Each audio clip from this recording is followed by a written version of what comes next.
Nick Bosa has agreed to a 5-year, $170 million extension with the 49ers, making him the highest-paid defensive player in National Football League history, the reigning Defensive Player of the Year.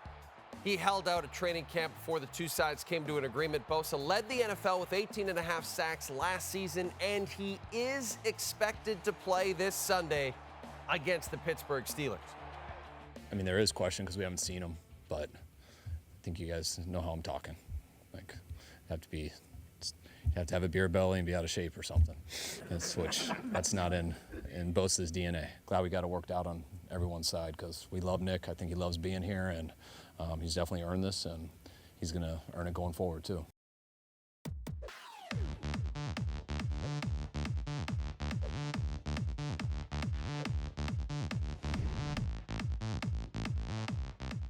It is back.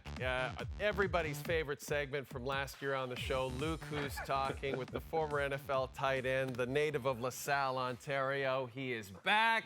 He is tan. He is rested. He is ready. He has a new haircut. It's a fantastic mullet, a new suit jacket. He looks like he's getting a passport photo done somewhere. I'm not sure where. Luke, how are you? How is your summer, buddy?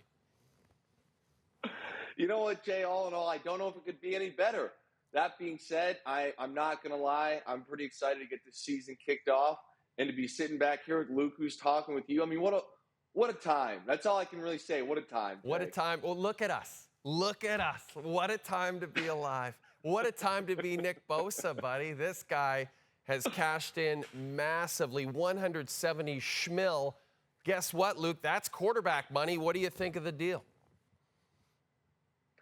You know, for most defensive guys, I'd say it's crazy, but I'm telling you, Jay, in my opinion, if he stays healthy, which is a risk with every person you sign to this kind of money, I couldn't agree more with the 49ers on getting this deal done. And this one comes from a personal standpoint. And what I mean by that is I remember blocking Bosa his rookie year. I was a veteran in the league. I thought to myself, you know, there's a lot of hype around this new kid. I'm going to come out here. He's a DN. I'm a tight end. I'm going to show him what's up. Let's just say, without getting into too much more detail, Jay, I did not show him what's up. I remember the first time I had to block this guy. I was like, kind of went to the sideline, like almost confused because I couldn't fathom how quick, but also how powerful he is. And you've watched, that was his rookie year. And now you've watched him develop over, you know, the last couple of seasons. He's the whole package. He plays hard, which a lot of guys at his talent don't. He plays extremely hard. He seems like he cares quite a bit. He's not only physical, strong, but he's also super athletic and is agile and shifty, which you don't get that combination in a lot of guys like you have in Bosa.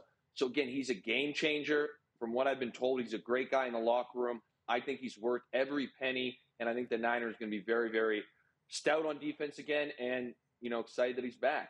All right, all that Bosa love aside, Luke, you, as far as I've known you, have always been a bit of a Niners skeptic. And despite the fact that they are, favorites, one of the favorites to come out of the NFC, one of the favorites to win the Super Bowl, you, Luke Willson, are not even convinced that the San Francisco 49ers will win the NFC West. You know, Jay, I look at it, and again, disclaimer, this is a huge homer take here, but to me, the NFC West right now, the favorite should be the Seattle Seahawks. There's two big question marks with the Niners, and I think the Seahawks have really reloaded and are just ready to make a great run this year. We'll start with the Niners. My biggest question mark, no surprise here, is Brock Purdy. Did he have a great end of last season? Absolutely. But this is a whole new year. He's got more tape on him. Teams are going to really study him. Does he have that, you know, mental side to be that savant back there? Yes, he will win games by being a game manager. But to me, in this division, with the talent Seattle has, there's going to be times that he's called to do more than just manage the game. Can he do that? We're going to find out. And the second big question mark is the new D coordinator, Steve Wilks. Again, he's had success in this league, but I look at it, and I was a part of a Seattle team that went through a variety of defensive coordinators. And there's a kind of a transition period. This guy's going to call plays a little differently. Do the guys like what he's trying to do? It's not going to be the exact same playbook. So those are two big question marks on the Niners side. And now I look at Seattle. We all know about DK Metcalf. We all know about Tyler Lockett. Now you throw in their first-round draft pick in JSN out of Ohio State. The run game was phenomenal last year. Geno's going to have another year under his belt. This offense is loaded. The question mark for the Seahawks is going to be their defense. Do I think they did enough to address it? No. But that being said, if Jamal Adams, which is a huge if, can be healthy, Witherspoon the rookie, that team looks very, very stout. And to me, it comes down to the quarterback, and I'm taking Geno over Brock Purdy, and that's why I'm giving the Seattle Seahawks the nod this year. Let's see if Geno can cook again. And let's talk about the Bills because, Luke, everybody, including the Mafia, loves your take on the Bills. And you and I both know there was so much hype about this Bills team last year. It was almost overwhelming how much hype there was about this. It was Super Bowl or bust, and it was a bust. They didn't make it out of the divisional round. They lose to the Bengals. Now they come back. There's decidedly less hype about this team. Maybe that's a good thing. What's your take on Buffalo going into this season? I think they're a great football team. I think they have a lot of talent. I think they have one of the best players in the NFL in Josh Allen. I mean, that's a fact. The guy's incredible. But, Jay, the reality is if this is a Super Bowl or bust year, it's going to be another bust. And we'll start with just first and foremost, I think the Jets are the heavy favorite in that division. You know, you add Aaron Rodgers, that defense, et cetera. But let's focus on the Bills for right now. I do like, they've got Kincaid and Dawson Knox in the tight end room. I think James Cook, getting a little older will help him at running back. But the reality is what's going on with Stephon Diggs and how he feels. There's that offseason drama, the OTA stuff. And again, as a guy who was a part of teams in Seattle that had a lot of locker room issues at times, they can implode your team no matter how talented you are. So that is a huge worry for me if I'm a Bills fan. On the flip side, Von Miller is starting the year on the PUP list, and I think that's a huge loss. I mean, we saw how great he was last season. I know he's getting up there in age, but I still think he's got it. He's extremely athletic. And I think this defense is good, but not great at times, and there's a couple spots that I worry about. So I'm sorry, Bills fans. I'll accept all the heat. But going into the year, I do not have Super Bowl expectations. I think they'll be a great football team, but not a Super Bowl winning team. All right. There you go, Mafia. Have your say. We're waiting for you.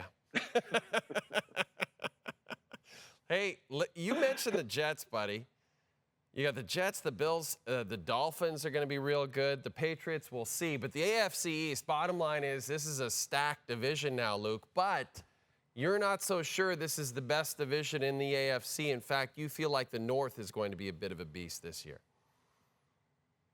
I do. I mean, like you said, the AFC East is stacked. I love the Jets. The Bills are the Bills. The Patriots, I think, are, a big question mark. But the AFC North, to me, is loaded. And everyone talks about Cincinnati and Joe Burrow, as they should. Jamar Chase over there, that team is very, very talented, very good. You look at the Ravens, I think it'll be fun to see what Lamar Jackson does this year with a new offensive coordinator. Kind of a new scheme, it seems like.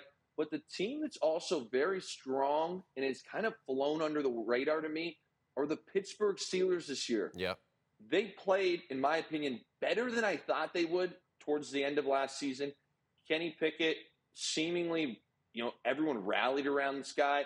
I was a hater at first. I got to come clean. He made me a believer, Jay. And you look at, Mike Tomlin and what he's been able to do with a subpar roster. And now all of a sudden you start combing through this roster and you're looking at the receivers and they all are very, very good players. Do they have a premier number one guy in this league? No. But across the board, there's really no weak spots at receivers, and they all have kind of a different style, including a tight end with Freiermuth. You look at Najee Harris. I mean, this team offensively, their O-line got better. They drafted well. I feel like the Steelers always play good defense. If T.J. Watt stays healthy, I mean, that's obviously a huge ordeal. This Steelers team is no joke. Yep. So you add that in the fold, I think you'll see three very, very strong teams in that division. And it could kind of, when the dust settles, Jay, could be considered the best division of football. I think your Steelers take is a very good one. We're going to hop, though, back to the NFC. We want some predictions from you, buddy. Who is your pick to come out of the NFC this season, Luke? The Detroit Lions. That's a joke, Jay. Absolutely boy. not. No, okay. You had me. You totally had me. I was like, wow, here we go, baby. No way. No way. We'll save that. Okay. We'll save that. Nothing fancy here. I've got to go with the Philadelphia Eagles. You know, I look at this team, and to me, I don't know how they don't come out of the NFC. Jalen Hurts is 1 year better. You know, he's a young guy. He's only going to consistently get better. We all saw what he could do last season. Their running back room is disgustingly good and disgustingly deep. I mean, Rashad Penny from Seattle is now listed as their number 2 back. I think they have 4 starters over there. I mean, we all know A.J. Brown, Devonta Smith, Dallas Goedert. I mean, offensively, they're stacked. Their O-line is very, very strong. And defensively, they got 2 young kids from Georgia playing in the interior. They still got Fletcher Cox in there. I mean, these guys don't have a weakness.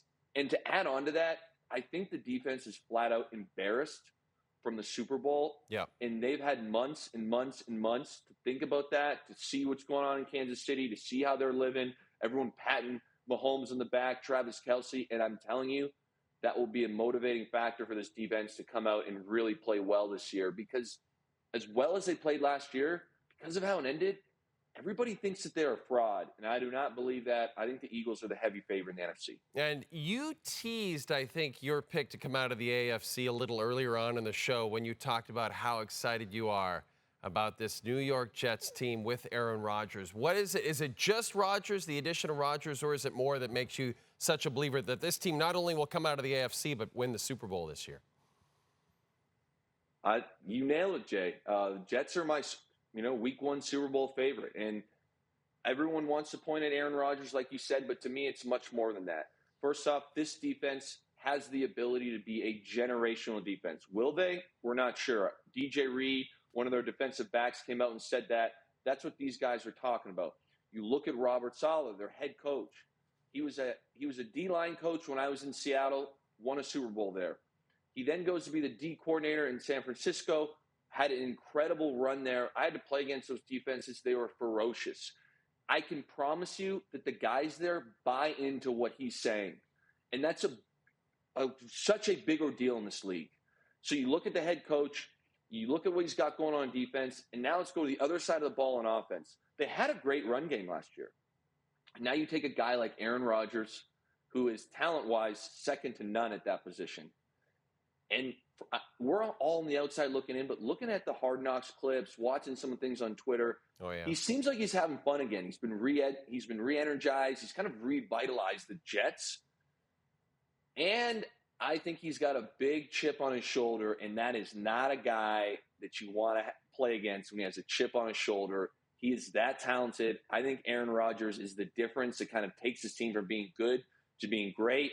And the New York Jets, I cannot believe I'm saying this, Jay, but the New York Jets are my Super Bowl favorite heading into week 1. This is wild, and you know what? I don't think you're alone in that sentiment, Luke. We've got your pick coming out of the AFC. We've got your pick coming out of the NFC. We've got your Super Bowl pick. What we don't have is your MVP pick, but we're going to take a break right now on Luke Who's Talking and just tease the fact that Luke will join us a little later in the show with that MVP pick for the upcoming NFL season. That'll be later in the show. Luke will also be joining us after the Thursday Nighter, the season opener between one of his former teams, a team he's very proud to have played for, the Detroit Lions, taking on the Super Bowl champion Kansas City Chiefs. It's going to be a lot of fun, a lot of hype around the Lions. Coverage begins at 7 Eastern. And then don't forget, Luke and myself will join you after the game for SportsCenter. We will break down this game, the other 2 primetime games in week 1, Cowboys-Giants, Bills taking on the Jets Monday night. Luke will join us after those games as well. We will follow every primetime NFL game this season.